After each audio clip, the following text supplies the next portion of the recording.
Hello, and welcome to the Clinical Care Options Oncology Podcast. I'm your host, Tim Will. In this episode, Dr. Ross Camidge from the University of Colorado Cancer Center and Dr. Joel Neal from Stanford University and the Stanford Cancer Institute will be addressing questions asked during a live webinar on the latest advances and potential of antibody-drug conjugates in the treatment of advanced non-small cell lung cancer. This episode is part of a larger educational program entitled Advances in Antibody-Drug Conjugates for Treatment of Non-Small Cell Lung Cancer. For more information on Dr. Camidge and Dr. Neal, along with a link to the complete program, including a downloadable slide set and on-demand webcast, please visit the show notes for this episode. Now let's get started and hear what the experts have to say on this important topic. So good morning, good afternoon, good evening, wherever you are in the world. I'm in bright early morning sunshine here in Colorado. You may be somewhere different during the day. It's my pleasure to talk to you about antibody-drug conjugates. Thank you, Ross, and thank you to all the participants out there. Welcome from equally sunny California out here. Joel, let me start. So, when we start to see adverse events like alopecia, myelosuppression, is that telling us that the epitope is expressed in these tissues, or this is free drug? I think it's common enough, despite all of the different antibodies, the alopecia, that I suspect it's probably an effect of the chemotherapy directly, the free drug. There may be some of these that target skin or some for some reason go to the head directly. And the hair follicles, but I suspect most of it's probably a free drug effect, as the myelosuppression is. Okay, I've got another one. So this is a really interesting question. So given that this is essentially a cytotoxic, yet we're developing it with a dosing based on antibodies. So we're doing either fixed dosing or weight-based dosing. I mean, what do you think about that as opposed to, body weight, sort of body surface area? I mean, how should these drugs be dosed? Because they're kind of threading the needle between, the kind of, fixed dosing that we might have for pembrolizumab or something, but it's also a cytotoxic. Right. I think that is a really interesting question, and not one that I've given an enormous amount of thought to prior to this. And classically with antibodies, we give as much as possible to saturate all the systems and then have probably zero order kinetics getting rid of them through the liver. But here we may not want to saturate the entire system because we have enough of the drug around that it can cause real toxicity.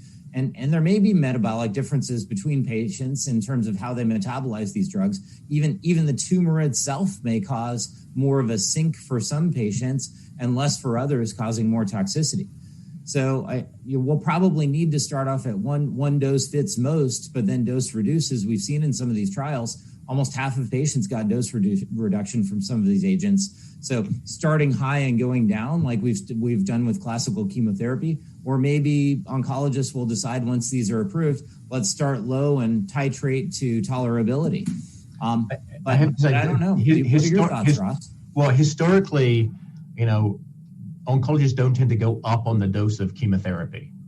So I suspect it's going to be start at whatever dose they tell you and come down.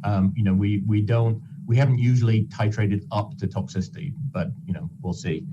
I'm going to take a couple here. So one of them said, okay, so if you give your toxin, you deliver it to the cell dies. What happens to the toxin? Well, fortunately, it's not like asbestos. It doesn't sort of hang around in the body. It's a reactive molecule. And although there can be some bystander effect, that's usually perceived to be the stuff that didn't quite react with its target and then goes a few cells out. It doesn't continually react in the body. One of the other questions was, I put in mind, as a vision for the future, this is going to be the salt that's going to be added to every recipe. But has anyone, where have people actually taken those steps? Have people started to do studies combining it with TKIs or other chemotherapies yet? Well, I think not to the best of my knowledge, but those are certainly exciting. And some of the preclinical data that you presented said maybe TKIs plus the antibody-drug conjugates could get these drugs into cells better and work on a couple of different resistance mechanisms at the same time. So I think these combination strategies are where we're going to head, especially once we have solid efficacy data from some of the agents and maybe modest efficacy data where we need to boost from some of the other agents. Yeah, I mean, I'm excited about that. I've certainly seen there's a couple of studies. I mean, we show the preclinical work with neratinib. Certainly, AbbVie's got a study going on with erlotinib, and I think they're planning one with osimertinib because MET is obviously associated with EGFR. There's at least some who are planning on combining with immunotherapy agents. I don't know that anyone has bit the bullet to say, we're going to be the partner in a platinum doublet, but it would be foolish not to think that's going to be explored at some point in the future. I haven't seen those data yet. I know the studies are in planning, but we combine everything with everything in theory. So one of the other ones is, the obvious question: what about the brain? So we can see some responses classically from antibodies in the central nervous system, but that's probably because the vasculature going into brain metastases is abnormal. So some of these drugs can leak. The antibody can leak perhaps and get into that interface of the blood-brain barrier. The drug itself may get in there. But I wouldn't be excited about these drugs for something like leptomeningeal carcinomatosis. And I would probably recommend we treat brain metastases with some sort of radiotherapy. Almost exclusively, these studies would have required treated brain metastases as eligibility going onto the trial. So only in the real world are we likely to see the data of whether these work or not. Yeah, also, given that some of these have neurotoxicity as their side effect, the idea of keeping them out of the brain sounds like a really good idea for sometimes.